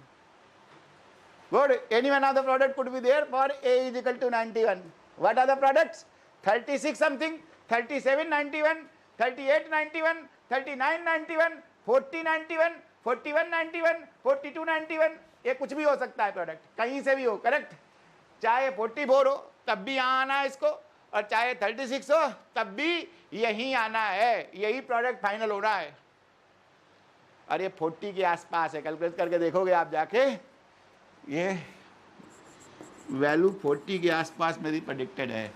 तो 40 कैसे आएगा? अगर प्रोडक्ट पहले बन गया 36 KR 91, decay is taking place, product formed in some decay reaction is 36 91, Z is 36, A is 91. A does not undergo a change. Z keeps on converting into N inside. A does not change. So by beta decay, 1 Z, 1 proton is converted into Z plus 1. अगर यहाँ से शुरू हुआ, ये बना देखो, ये 36 था, ये क्या हुआ जी? 37. ये क्या हुआ? 38. ये क्या हुआ? 39. और ये क्या हुआ जी? 40. समझ में आया? एक बीटा डीके हुआ, यहाँ आया, दूसरा बीटा डीके हुआ, यहाँ आया, तीसरा बीटा डीके हुआ, यहाँ आया, और चौथा बीटा डीके यहाँ आ गया। Beta minus, beta particle emission, beta particle emission, beta particle emission, beta, 4 beta decay करके यहाँ आएगा stable product. All of them are the products of this decay. आप 91 isobaric series, all of them could be the products, but most where it has to be finalized, 36, this 40, 91, क्योंकि यहाँ पर whosoever is lying at the vertex that will be, तो 4 beta DK हुआ, कितना 4 beta DK हुआ यहाँ आने के लिए, करेक्ट। अगर गलती से ये 44 बन गया था तो भी 40 में ही आएगा, आना उसको भी 40 में ही है। अब बीटा प्लस एमिशन होगा, ये बीटा प्लस एमिशन होगा, 1 घटा, दूसरा बीटा प्लस, ये 39 हुआ, सॉरी ये 44 था, 43 हुआ, 42 हुआ, 41 हुआ और 40 हो गया। समझ में आया भैया? So this is called beta minus emission, they are called beta plus. So nuclei achieve stability by the help of beta minus और beta plus emission, and this model easily predicts who is lying at the lowest, that is the desirable product. This odd A nucleus, only one parabola. अभी even A का बनाते हैं, क्या होगा? even A में कैसे होगा? समझ में आ गया? This is predicted stability against beta decay. Beta decay means Z becoming beta minus emission, means Z becoming Z plus 1. Beta plus emission, which is called positron emission, Z becomes Z minus 1. तो अगर 44 बन गया था गलती से पहले 91 के साथ, तो ये भी 44 कहाँ पर आ जाएगा? 40 में जाएगा धीरे धीरे, because this is lying at the vertex. So this stability can also be explained by the this, or also application of semi empirical mass formula. From semi empirical mass formula is nothing, is a graphical plot, has a graph between mass versus Z, mass versus Z, semi empirical mass formula. Plot of semi empirical mass formula, when it is written mass versus Z, is a parabola. So these graphs are called mass parabolas, and instantaneously you can predict the mass of any nucleus by the help of this. Any isobar, from that isobars are those nuclei with mass number is same, their jets are different. So पूरी series है, ये पूरी series है, कितने बनाए? कम से कम 8-9 बना दिए. They are all isobars. This is isobar, this is isobar, this is isobar, this is isobar. All of them are A91. A91 की isobaric सीरीज है. This is the stable product predicted from this problem. Good. Energy release can be predicted immediately. यहाँ से शुरू हुआ था, यहाँ आ गया. कितनी एनर्जी प्रेडिक्टेड है? Whatever is the difference of mass, अभी देख लीजिएगा. Mass difference into, see, mass difference is AMU into 931. I can predict the energy release. यहाँ से यहाँ के बीच में predict करनी है. Simple mass difference. This is the starting point. This is the final product. By the Q value of the reaction, mass of the reactant minus mass of the product. इसका मास ज़्यादा है, शुरुआत का मास ज़्यादा, अगले का मास कम है. This energy is release into the format of Q value of the reaction. So energy release निकालनी है तो क्या करना है? मास डिफरेंस लेना है. मास डिफरेंस, चलो, mass difference in AMU multiplied by 931 is automatically you get the energy release into the reaction. So energy release is also calculated. That is application of mass formulas, mass parabolas. Most stable isobar is easily known. Most stable isobar is easily known. Stability by beta decay can be explained by the help of this. What are mass parabolas? How many things we can predict by the help of mass parabolas? What can be predicted by the help of mass parabolas? So mass parabola is nothing. It is a graphical representation of semi-empirical mass formula. Mass predicted from semi-empirical mass formula. Mass versus Z graph is a parabola. From knowing this graph, we can predict the mass of any nucleus. Second point, we can predict the energy release in any decay, and we can find out the most stable isobar. Three things can be predicted. ठीक है जी, चलिए. अगर even A होता तो क्या होता? Even A, there will be two parabolas, minus delta and plus delta. Even is minus delta, plus odd is plus delta. समझिए जी, दो बनेगा यहाँ पर, एक ये ये ऑड ऑड का है, और ये है जो नीचे वाला है, ये है इवन इवन। और दोनों के बीच का ये एनर्जी डिफरेंस क्या है जी? ये 2 डेल्टा है। Pairing energy can be also calculated from and they can keep on changing. अभी समझाता हूँ। This even A. There are 2 parabolas for even A. Even A में minus delta can be also there. Minus delta. This is minus delta. So lowest energy. This is minus delta. सबसे नीचे वाला minus delta, वहाँ सबसे कम है. This is minus delta. That is plus delta. तो दोनों के बीच का डिफरेंस कितना? 2 डेल्टा. कहीं से भी शुरू कर लो. देखो इसमें क्या, उसमें one arm was only by beta minus decay, other arm was beta plus. Here is single arm beta minus beta plus keep on happening. देखो जी समझ लो, यहाँ से शुरू हो रहा है, यहाँ से शुरू हो रहा है, यहाँ से हो सकता है. देखो पहला इसमें गया, क्या हुआ? z becomes z+1. हाँ बीटा माइनस, क्या हुआ जी? ये बीटा माइनस हुआ. अब देखो इसमें आ गया फिर से, यहां देखा इसने लोअर एनर्जी वाला, ये लोअर एनर्जी वाला, तो अब फिर से इवन में आ गया कि नहीं? ऑड हुआ था, ऑड से क्या आ गया? इवन आ गया. अब ये क्या है? Beta plus. फिर से इधर गया बीटा माइनस, फिर से इधर आया. So they will keep on changing from even to odd. Even is lower one. Even is lower one. So from one side only beta minus and beta plus are the means to achieve stability. Beta minus means z becoming z+1. Z जब z+1 हो रहा है तो beta minus हो रहा है. Z is becoming z-1 beta plus one arm itself, and ultimately it will get stable here only. Similarly it could have started from there, right? और vice versa, यहाँ से भी start, इससे भी start हो सकता था. Whatever could have been the product, because any one of the products, but they are for even A nuclei. Even A nuclei are having 2 parabolas, even as well as odd. So by knowing this even A decay series, I can predict 2 delta.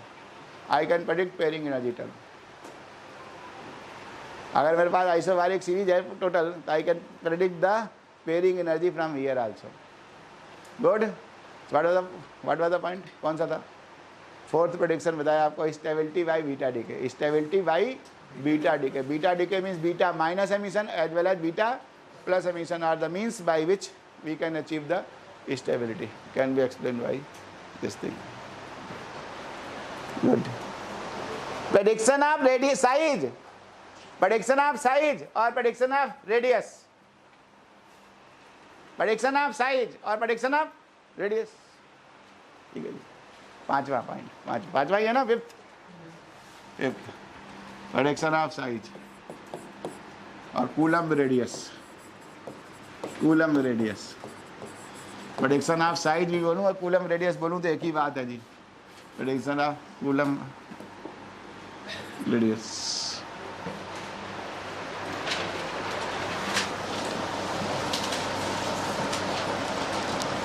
Take any 2 mirror nuclei.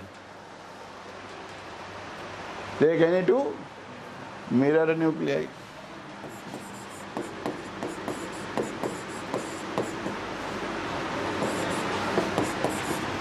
देखो भैया, R क्या है भैया? R not a raised to power 1/3. If I can predict R0, I can predict R of any nucleus. बताइए, if I can predict R0, then I can predict R of any nucleus. Now I am predicting R0. How this constant R0 is coming, जिसको मैंने कह दिया कि 1.2, 1.3, 1.4 कुछ भी हो सकता है. That constant, how that constant is predicted, that constant can be very well predicted from semi-empirical mass formula by study of 2 pair of mirror nuclei. Correct? What are mirror nuclei? They are isobars. What are mirror nuclei? Isobars. Same A. Same है, and N and Z differ by 1।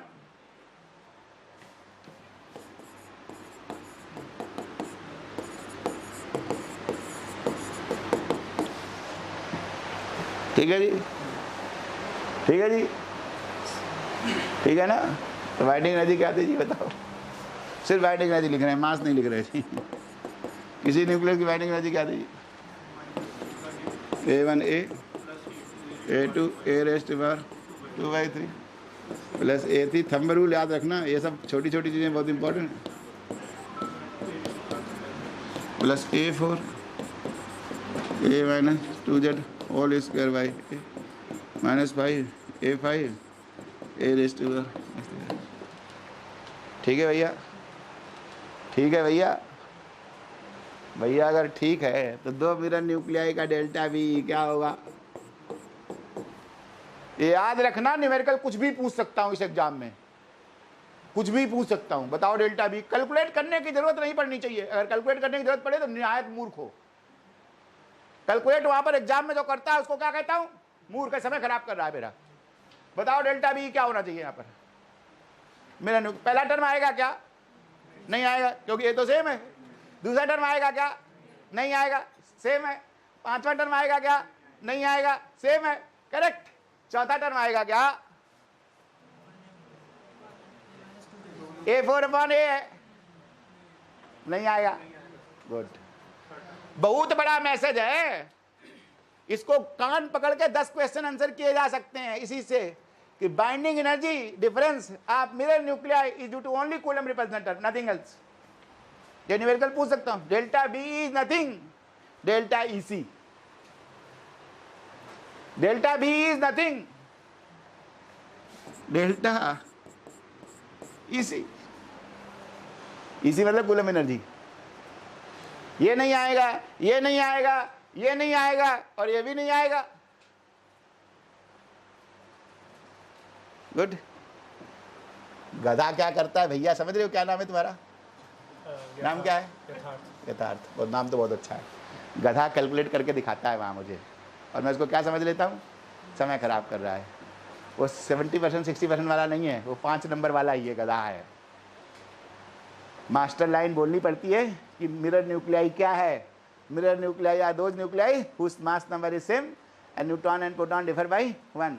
That is the definition of mirror nuclei. से from semi empirical mass formula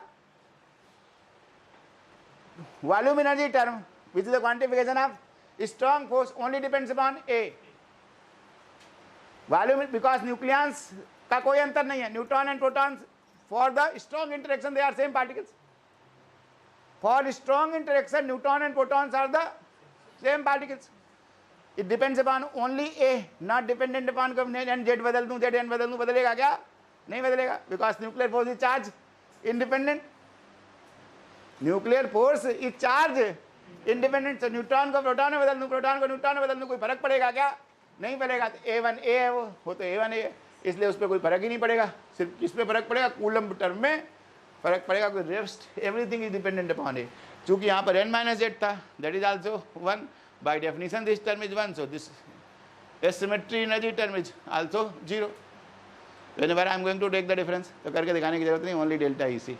ये इतना मालूम होना चाहिए, चाहे करके भले ही दिखाओ, लेकिन ध्यान रखो delta B is only delta EC. ठीक है जी। अब आपको सब कुछ मालूम है। एक का जेड है, एक का जेड +1 है। क्या है? एक का जेड है, एक में जेड -1 लिख लो, चाहे एक में जेड +1 लिख लो। ठीक है जी। एक न्यूक्लियस में अगर जेड है तो अगली वाली में क्या है? जेड -1 है। लिख दो A3 A raised to power 1/3। Difference is known to you. A3 is predicted. A3 is predicted. Only difference of binding energy. You just calculate the difference of binding energy. आप टू देखो लिख लेते हैं, delta EC लिखा जी। बताइए जी क्या हो गया जी? A3 A raised to power 1/3। हाँ बताओ, हाँ बता दो। 2Z हो गया। एक को जेड में, एक को जेड में जेड -1 लिख लो या जेड +1 लिखो। एक का डिफरेंस है ना दोनों में, जेड और जेड में 1 का डिफरेंस है। तो क्या हो गया जी 2z, वैल्यू कैलकुलेट करके देख लो, you can calculate 2z. So this only difference between mirror nuclei due to Coulomb repulsion term. Strong force is charge independent. For strong force which is only dependent upon A, not depend upon neutron and proton. Because here neutron and proton are exchanged, the only difference comes into which term? Coulomb repulsion term. ठीक है जी. Z आपको मालूम था दोनों का, एक किसी का Z डाल दे, एक को Z लिखा है, एक को आपने Z+1 लिखा है. 1s2 1s2 2he3, एक में 1 है दूसरे में 2 है. Z की वैल्यू 1 डाल लो, आ गया अपना. Z और Z+1 का डिफरेंस दिया है, Z -1 का डिफरेंस दिया है, accordingly you can find out किस का लिया है. Z और Z+1 का लिया, Z और Z-1 का लिया, Z और Z+1 के लिए लिखा है. तो ये Z है, ये Z है ना, इसमें Z मतलब नीचे वाला डाला है आपने, यहाँ 1 डालोगे आप. और अगर आपको Z और Z-1 लेके लोगे तो क्या हो जाएगा 2Z-1. तो ये थोड़ा ध्यान रखना कि किताब में 2Z-1 लिखा हुआ है, तो कैसे कैसे लिया है डिफरेंस, उसको हमने तो समझाया था, समझा दिया आपको. 2Z but 2Z. Good. A is known to you, Z is known to you, you can find out A3. ठीक है जी. If I know the binding energy difference between two pair of mirror nuclei, this is known to you, A is known to you for the mirror nuclei, I can easily find out A3. What is A3? और ये हमारा A3 का quantification क्या था? E² upon 8 pi epsilon naught R0, यही था. हमने तो R0 प्रोडिक्ट हो गया हमने. वैसे किताब में 3/5 वो जो सेल्फ एनर्जी के टर्म्स में भी कूलम रिपल्सन को क्वान्टिफाई किया हुआ है. 3/5 E² upon 4 pi epsilon naught R0. ये चार्ज ये भी होता है. ग्रेविटेशनल सेल्फ एनर्जी पढ़ी थी कभी? क्या थी ग्रेविटेशनल सेल्फ एनर्जी? 3/5 m²/r, यही था ना जी. यहाँ क्या हो जाएगा फिर अगर सेल्फ एनर्जी लेंगे तो? कूलम रिपल्सन ले लोगे तो 3/5 हो जाएगा. 3/5 जी की जगह क्या जी 1/4 पाई epsilon not Z² E² upon R0 A⁻⁴ तो Z² A⁻⁴ तो उसमें चला गया हमारा. यहाँ पर कांस्टेंट टर्म लिखा हुआ है E²/r, ये हो गया 3/5. ये अल्टरनेटिव क्वांटिफिकेशन था. 3/5 E² 4 pi epsilon not Z². इसको हमने मोर एक्यूरेट टर्म है Z-1, जो मैंने लिखा है वही मोस्ट एक्यूरेट टर्म है. इन बहुत बार इस तरीके से भी वैसे वहाँ 6u करके अल्टरनेटिव किया है. Coulomb energy term is also taken like this 3/5 E² upon 4 pi epsilon not क्या जी R0. So Z² upon 8/3, this already taken care of. Only difference is due to Coulomb repulsion term. Only difference is due to Coulomb repulsion term. तो ये constant आ गया, ये 3 आ गया. जैसे difference लिया delta V, delta binding energy of mirror nuclei is nothing delta EC coulomb repulsion term.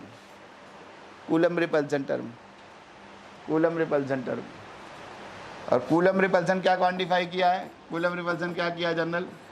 3/5 E² 4 pi epsilon naught R0 Z² raised⁻⁴ ये quantify किया है. एक में Z है, एक Z में Z-1 है. अगर ये लोगे तो 2Z-1 हो जाएगा, तो कोई बहुत फर्क नहीं पड़ता है आपको. डेल्टा EC क्या आएगा जी 3/5 E² 4 pi epsilon naught R0 Z² -1 whole square upon A⁻⁴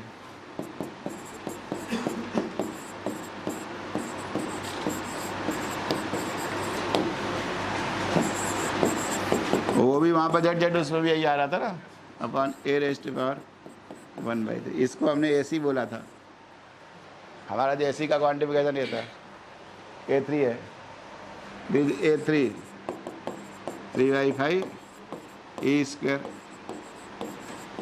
4 pi epsilon naught r naught. This is A3. This Z is known to you, A is known to you. You can easily predict this term. ठीक है जी. Delta we मालूम है, are not आ जाएगा कि नहीं आ जाएगा यहाँ से. डेल्टा वी मालूम है आपको, सब जेड और ए आपको मालूम है. आर नॉट प्रेडिक्ट कर लेंगे नहीं कर लेंगे आर नॉट. गुड. ये दोनों क्यों मेथड बताए? क्योंकि भैया बहुत बार क्या 1.3 सो वेरिएबल है, 1.2 से 1.4 एक्सपेरिमेंट के ऊपर डिपेंड करता है how I am going to measure that. And order is whatever, order is 0.6 eMeV energy. जो कूलम टर्म है वो उसका ऑर्डर जो है वो 0.10⁻⁻1 eV का ऑर्डर है. 0.1 eV, 0.6, दो, nothing is lost. Are not अलग अलग जगह आप अलग अलग लिखा पढ़ोगे, 1.3 से 1.5 तक भी आ जाता है कहीं कहीं, बट स्टैंडर्ड वैल्यू ली जाती है 1.2 से 1.3 फेम्टोमीटर्स FM. तो मैंने ई स्क्वायर अपॉन पहले वाला ले लिया या ये वाला ले लिया. Accordingly that order will not undergo a change. Order will not undergo a change. So R naught has been predicted by the study of mirror nuclei. R naught is estimated. ठीक है जी. By study of mirror nuclei what we have estimated R naught. Once by knowing R naught, size of any nucleus can be predicted because nucleus is R naught A raised to power 1/3. So that is how size of any nucleus can be predicted. भाई साहब आखिरी मालूम पड़ गया how the size is predicted by the help of mirror nuclei and by the study of mirror nuclei. Also I can say that strong force is charge independent. Strong force is only A1A. Strong force does not depend upon neutron and proton because neutron and proton has been interchanged in mirror nuclei. Mass number remaining same. So there is no change in the attack this volume energy term. There is no change into the surface energy term. Only change neutron and proton interchange. Only change in Coulomb energy. That is how I will understand the charge independence of nuclear force. Smaller derivations can be thought of logically. Good. Fifth prediction is clear. How I can find out the size. तो दो चीजें निकाल दिया मैंने. क्या क्या निकाल दिया? साइज निकाल दिया, बाइंडिंग एनर्जी का प्रेडिक्शन बता दिया आपको. दो ही चीजें, basic properties of the nucleus. Basic properties of the nucleus, size and binding energy can be predicted by the help of semi-empirical mass formula or semi-empirical binding energy formula. Good, good. Seat मिल गई सबको, मिल गई ना. Seat number 6. Question number 1 हो गया.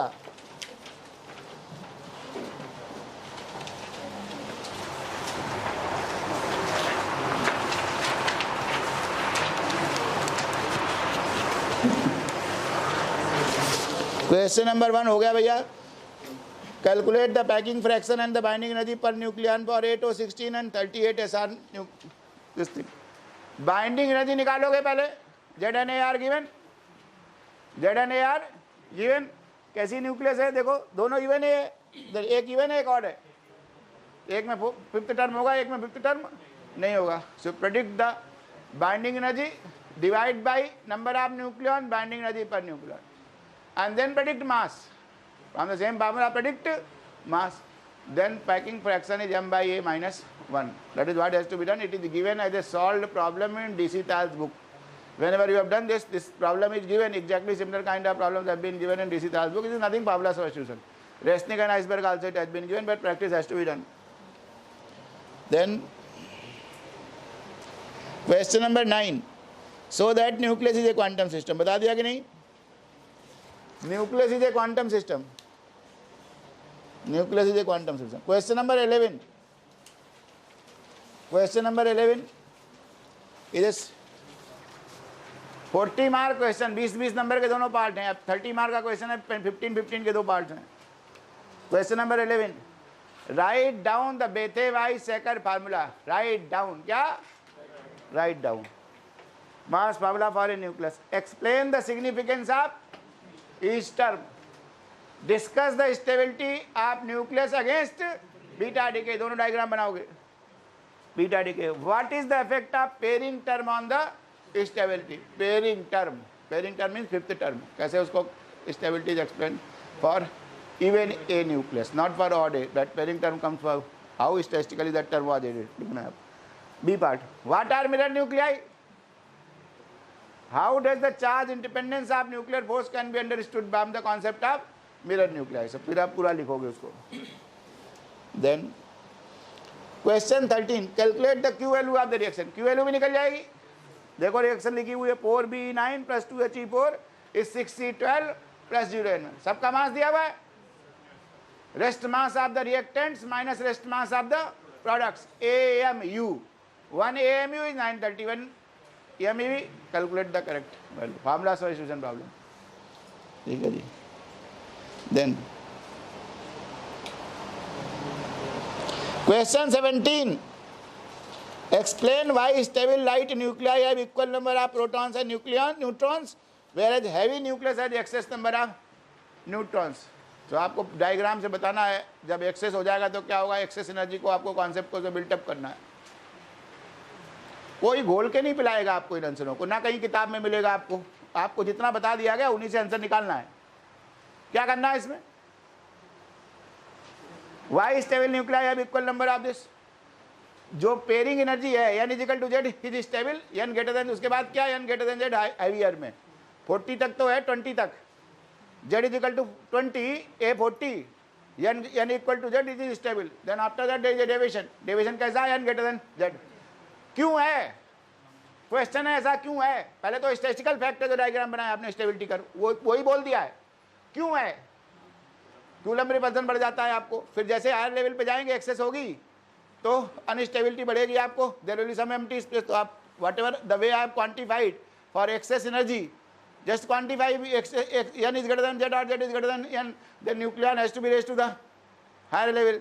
How much excess will be cost? Accordingly there will be instability and asymmetry will be cost. Asymmetry energy you have to quantify here. Asymmetry energy, इसमें asymmetry को भी quantify करना है. Next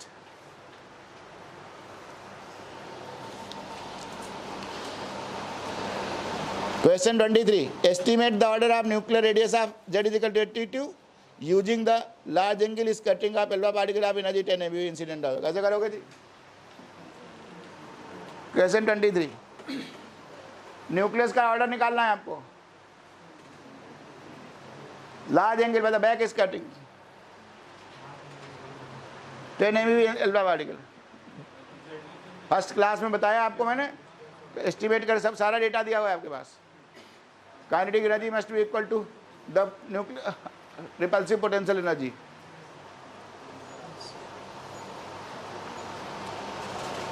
next question 27. Question 27. Write down the semi empirical mass formula. 2013 में आया, 17 में आ गया. Write down the semi empirical mass formula pointing out the role of volume term, surface energy term, Coulomb term and symmetry energy correction terms. हो गया जी, हो गया. Question 29. 29 is also same. Write down semi empirical mass formula for nuclei and on it's basis drop mass parabolas for odd and even isobars. What will be the most stable isobar in each case. बता दिया जी आपको, बता दिया जी आपको. Question 30. Obtain an expression for the magnetic moment of nucleus having one nucleon outside the closed core. One nucleon. Use this to calculate the magnetic moment of 8 or 17 nucleus. चलो अभी नहीं कर पाओगे तो अगली क्लास में करोगे. वैसे तो कर ही लोगे. मैग्नेटिक मोमेंट क्या है जी? क्या है मैग्नेटिक मोमेंट किसी का भी? म्यू क्या है? E/2mp GI. यही है, यही है. अगर मैग्नीट्यूड पूछना है तो क्या करूंगा? अगर मैग्नीट्यूड पूछना है इसका तो क्या करूंगा जी? E/2mp G√I +1 H cross. ये क्या हो गया भैया? μn. ये GI है. GI√I +1. ठीक है भैया, ठीक है भैया. कोई NMR फेनएमआर तो दिया नहीं कि GI निकालो. अभी निकलवाएंगे. ये मैग्नीट्यूड हो गया। अगर करेक्ट वैल्यू निकालनी होती तो क्या करता, म्यू जेड कर देता, यहाँ आई जेड हो जाता। ये सब समझ जाओ। ये क्या हो गया, E H cross Y 2mp जी आई एम आई कह दो चाहे आई जेड कह दो, ठीक है जी, गुड। तो आपको न्यूक्लियस का क्या सिर्फ प्रेडिक्ट करना मालूम होना चाहिए। आई समझ में आया क्वेश्चन क्या है, कौन सा क्वेश्चन था यार, 30 था, 8 और 17, 8 और 17 क्या मालूम होना चाहिए तुमको दोनों चीजें निकालने के लिए, आई मालूम होना चाहिए, गुड, यल मालूम होना चाहिए, यस मालूम होना। वैसे जी क्या था, जी जे क्या था जी, यल प्लस यस, वहां जे हुआ था और यहाँ क्या हुआ, एल प्लस एस आई हुआ, तो जी क्या था जी,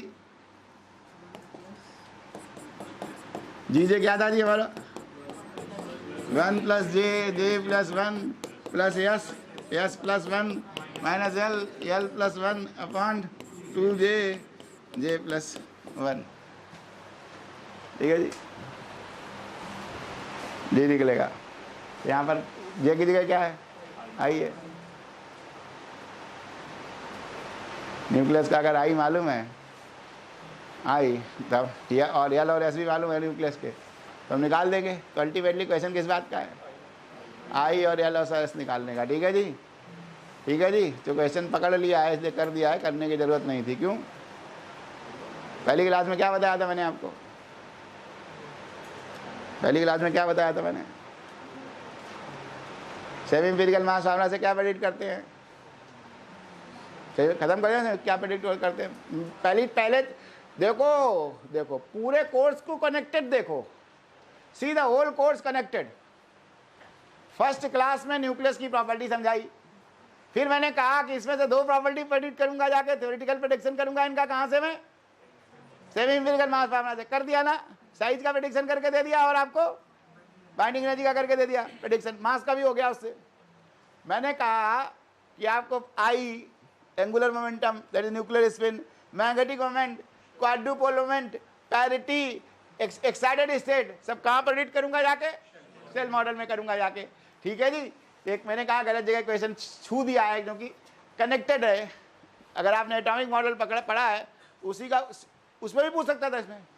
अभी इसको एटम लिख देता न्यूक्लियस की जगह, calculate the magnetic moment of atom, तो नहीं निकालते जाके, इससे आप एटॉमिक स्टेट निकालते जाके, तब आप जे एल एस निकालते उससे, तो जी निकल आता कि नहीं निकल आता, ऐसे जी निकले। पहले चैप्टर में सब लिखा हुआ है, पहले चैप्टर में जी निकालना सब बुक में लिखा हुआ है, जाके देखो जी, मैंने बता दिया है।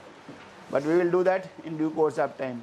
नेक्स्ट 30 में पहुंच गया था मैं, क्वेश्चन 31 भी कर दिया है, क्वेश्चन 31 भी कर दिया है, कर तो 32 भी दिया है, लेकिन आपको अगर मालूम पड़े तो 32 भी कर दिया है वैसे मैंने। Question 34, explain the various method of finding the size of the nucleus, how will you determine the nuclear radius from the observation of beta rays, beta decay में जाएंगे इसको, good.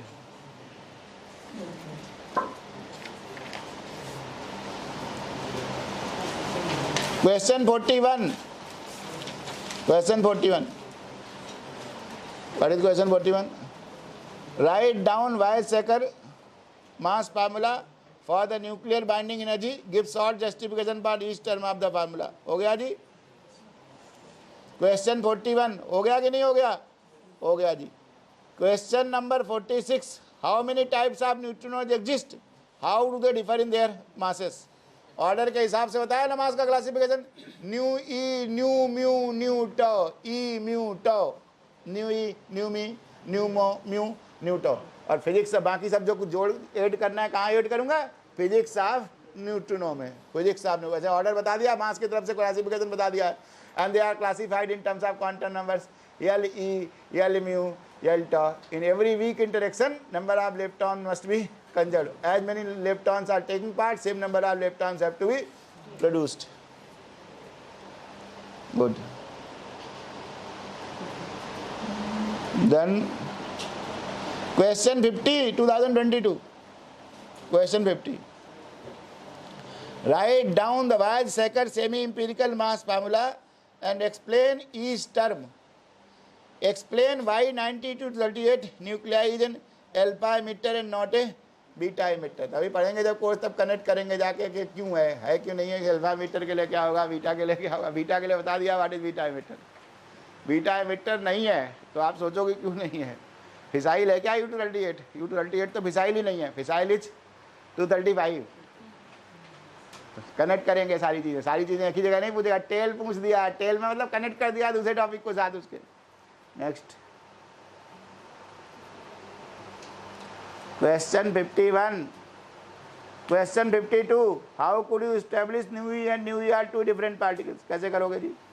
Then question 54. Question 54. By assuming that nucleus as a cubical box of length equal to nuclear diameter 10⁻⁻12 centimeters. Calculate the kinetic energy of the highest level occupied of nucleon of iron 56. Good. करोगे अभी बताओगे. 55. What do you understand by nuclear forces? Explain Meson theory of exchange forces. बता दिया नहीं what is Meson theory of exchange forces. Correct. 55 done. Question 54 कैसे करोगे?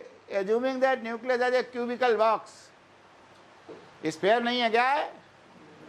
cubical box of size equal to nuclear diameter 10⁻⁻12 meters. Calculate the kinetic energy of highest level of occupied this 56. कैसे निकालोगे जी kinetic energy?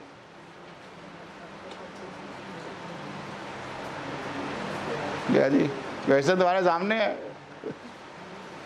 Cubical box है, nucleus sphere थोड़ा है, nucleus है, cubical box है. Good. Nucleus quantum system है कि नहीं है? क्यूबिकल बॉक्स की एनर्जी कितनी होती है जी? nx square ny square nz square h square y 8 ml square. Minimum कितनी? 3h square y 8 ml square. अब वो l को वही ले लो जो क्यूबिकल बॉक्स का डायमेंशन है, उतना ही होगा एनर्जी. तो इसका क्या लेना देना न्यूक्लियर फिजिक्स से? 3h square by 8 ml square वही होनी चाहिए. That energy is a quantum system. A nucleus is a quantum system. और क्या कह रहा है? काइनेटिक एनर्जी ही है, क्योंकि inside the nucleus what is free? Inside the nucleus all nucleons are free to move. V0 लिया था ना जब क्यूबिकल बॉक्स लिया था, तो V क्या था? Constant potential by suitable choice of scale can be taken as 0. तो क्या एनर्जी मेजर किया मैंने? P square by 2m. Good. यही करेक्ट है. डीसी ताल ने इसको कैलकुलेट कर रखा है, P square C square plus m0 करके. क्वांटम सिस्टम है तो एनर्जी कितनी होनी चाहिए? nx square ny square nz square h square by 8 ml square. तो इसका दूसरा अल्टरनेटिव क्या हो सकता है? आप हाइजेनबर्ग अनसर्टेनिटी लगाइए, R से P आ जाएगा. हाइजेनबर्ग अनसर्टेनिटी से R हुआ, P आ गया, P एस्टिमेट हो गया. काइनेटिक एनर्जी कितनी?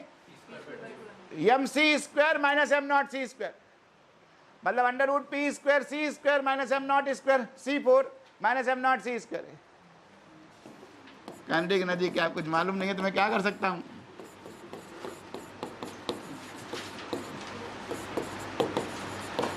यही है काइनेटिक एनर्जी. ये भी काइनेटिक एनर्जी हो सकती है, relativistic kinetic energy. P square C square. P estimate कर दिया मैंने. कहाँ से P एस्टिमेट किया? H cross by R. Heisenberg uncertainty लगा दिया. लेकिन मेरी समझ में क्या कहा? Calculate the kinetic highest level of occupied. Best है आपको. निकालिए nx square ny square. Order दोनों का सेम ही आना चाहिए. समझ रहे हो? समझा रहा हूँ आपको. एनर्जी बहुत अंतर. जब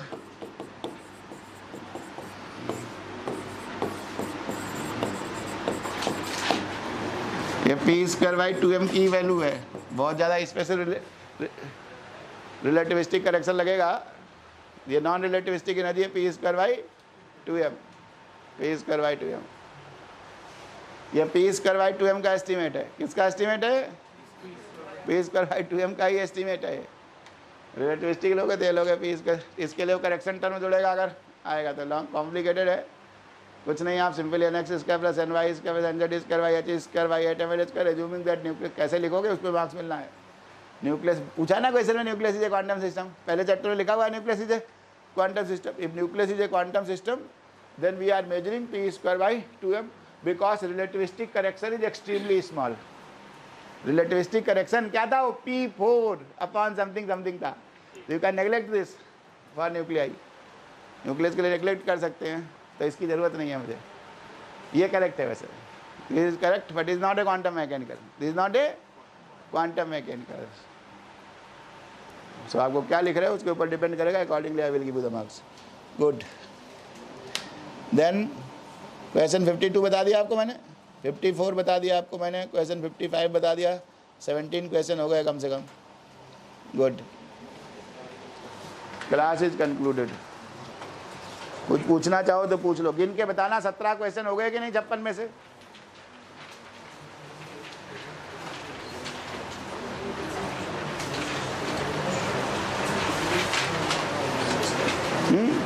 सत्रह ही हुए ना,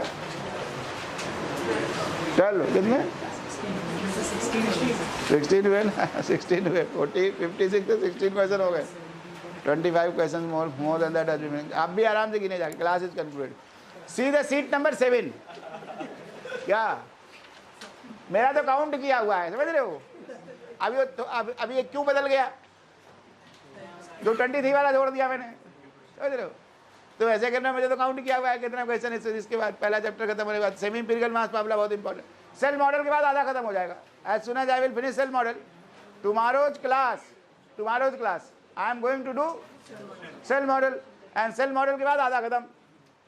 and then you will come to know everything कि मैग्नेटिक मोमेंट कैसे प्रेडिक्ट करते हैं, पैरिटी कैसे प्रेडिक्ट करते हैं, आई कैसे प्रेडिक्ट करते हैं, ग्राउंड स्टेट क्या है, एक्साइटेड स्टेट न्यूक्लियस की क्या है, एलएस कपलिंग कैसे लगेगी न्यूक्लियस में आके, आई कैसे बनेगा L+S, all those things are predicted by shell model, theoretically will predict that. Good, so meanwhile आपको क्या करना है, go through the sheet number 7 because one day I will read the, जिस दिन 1.5 घंटे में क्लास छोड़ी मैंने, जिस दिन मैंने 1.5 घंटे में क्लास छोड़ी उस दिन में मैं सीट नंबर 7 पकड़ लूंगा, क्योंकि मैंने सीट नंबर 7 को पूरा खत्म कर दिया है। Sheet number 7 only I have to give you the finishing touches, कि स्ट्रेंज पार्टिकल की 4 रिएक्शन लिख देनी है आके, या उन्हीं में से बता देना strange particle production, strange particle decay, conserves strangeness, parity, isotopic spin and violates, their decay violates all. Good, सबको नोट्स मिल गए कि नहीं, सबको मिल गए, वेरी गुड। ये लास्ट नोट्स हैं इस कोर्स के, जो जून में आए थे उनके लिए लास्ट नोट्स हैं। बोलो जी, बाहर से लो।